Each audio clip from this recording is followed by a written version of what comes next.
Hello and welcome to this episode of I Don't Know Jack About Parenting, where today I want to talk about traveling by car and preparing the kids to do so.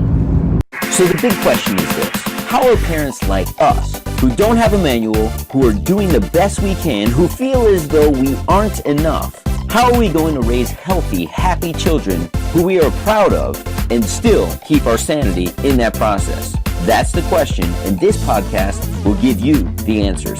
My name is Ryan Roy, and welcome to I Don't Know Jack About Parenting, a podcast for parents who are being real with themselves. Hey, welcome back to this episode of I Don't Know Jack About Parenting, where today I'm going to be talking about car travel. If you've listened to earlier podcasts, one of the topics I had earlier was preparing your kids for a plane ride, and one of the things was let's not throw off that routine and communication. Part of that's because you don't want to melt down during flight because your children, I think, this is my guesstimate, most of us aren't really worried about the meltdowns. We're used to them in our own homes. I think it's the uncomfortableness of the meltdown amongst 100, 200, 300 strangers on the plane, the judgment we may get because our kids are uncomfortable, and that just makes us uncomfortable, which doesn't serve the purpose, right? Kids sense emotion, and if one of the emotions is like to be uncomfortable, nervous, it's just going to make our kids that much more. So kid travel, last week, 2 weeks ago, the older one was on a Christmas break, not a Christmas break, a winter break. So we decided, we're in Georgia, we decided to go up to Tennessee, go to Pigeon Forge, do a couple of amusement parks, check out, we went to Gatlinburg, which is Ripley's, believe it or not, and a bunch of amusement parks and events, I will call, they're not really parks, around the same theme, all owned by Ripley's.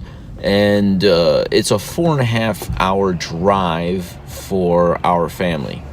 And my wife had this big, huge concern about when he napped, try to change his schedule before we went driving. And I was like, let's just keep the schedule. Let's not try to manipulate this. This could potentially backfire.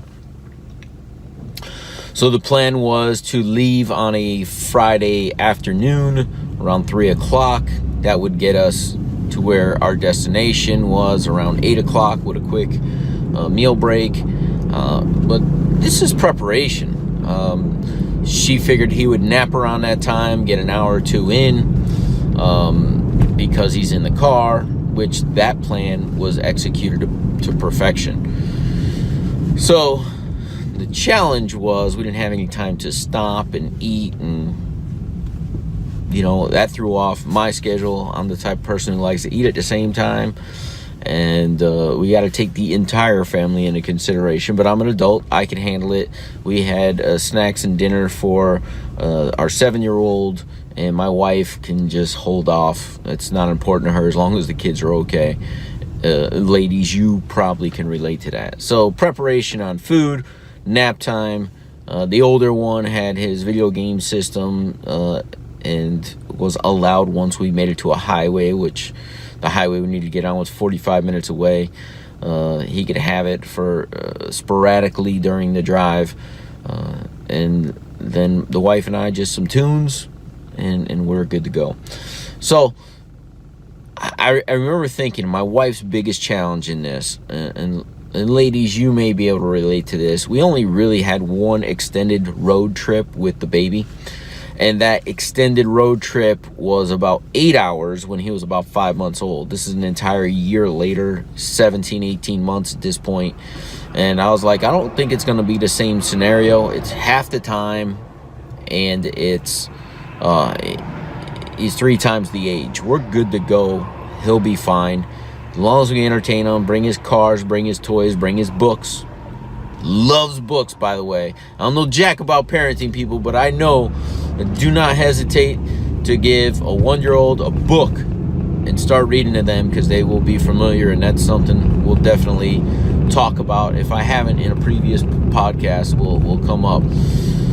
So we get in the car, things are going fine, baby zonks out, traveling well. He gets back up. We did stop for gas at that point. There was a diaper change, there was a snack break in there, some goldfish, a fruit packet, kind of like a meal for him anyway. And we got up there and it was seamless. The only challenge at this point is he slept so long in the car, right? It was way past his bedtime and he was still up and excited to be in a new space in the hotel room. I went out and grabbed the late dinner. Anyway, for the family, brought her back to the room. So let's talk about the trip back. We were only there for a few days. And the trip back, I'm hesitant because schedules are thrown off. However, exhausted children, right? Gone around walking for days. I had well over 12,000 steps on my Apple Watch. So what does that mean? That means they have much shorter steps, so they probably did twice that amount of steps. And we do let the little one roam free. So not that he doesn't have a stroller, but probably the stroller will be gone in less than a year, as that's what we did with the other one also. They need to. They could go on the shoulders. Anyway, I digress. Let's come back to the trip back. They're exhausted. They're ready to go. We get in the car. It was mid-afternoon once again. The plan was to get back by 7:30, 8 o'clock. And the baby was amazing. Much to my surprise. But again, exhausted, food, clean diapers, conversation with his brother. His brother's kind of exhausted, but he slept for about 2 hours in the ride back. In the last 2 hours, because as soon as we got in the car, he fell asleep after we stopped for a meal. We started the trip on a meal, right? Fill his tummy, get his milk in his belly. He got in the car. It was nap time.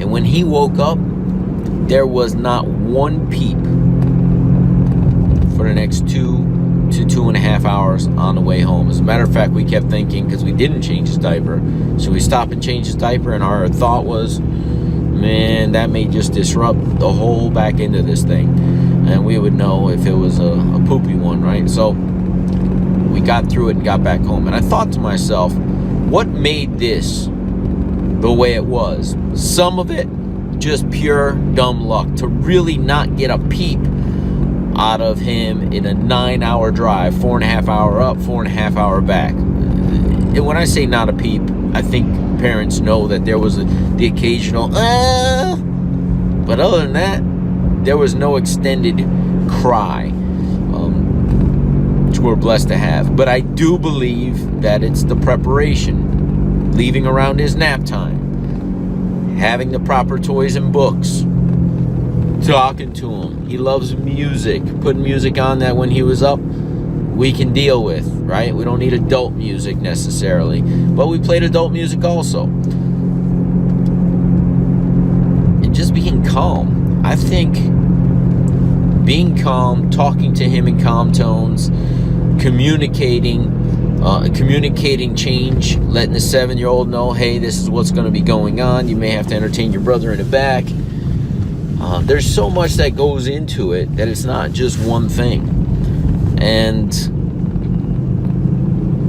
again, in my book, Be the Dad You Wish You Had, 40 Lessons of Being a Powerful Dad, probably 6 or 7 lessons are in that road trip. Communicate change, talk at eye level, change diapers, and the psychology around why we're doing these things to comfort this child so that your time in the car is also comforting. You're going on vacation. You don't want to start it with 3 hours of a child crying and you're already exhausted before you even start your vacation.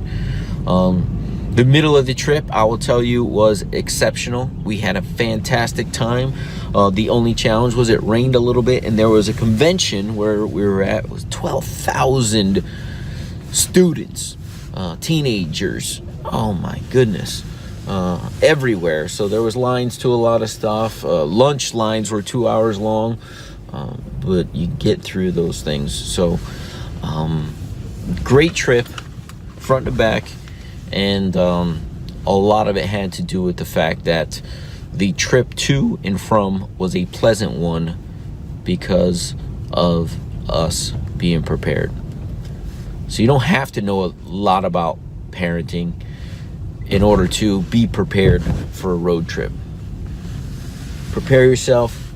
Snacks, food, music, nap time, comfortability, communication, and things can and should go well. See you in the next episode. Do you want to be the dad you wish you had? If so, go get my free book, Be the Dad You Wish You Had, at BeTheDadYouWishYouHad.com. Inside, you'll find my most effective 40 tips to quickly and easily transform yourself into the ideal dad. Go to BeTheDadYouWishYouHad.com now and get it while it's free.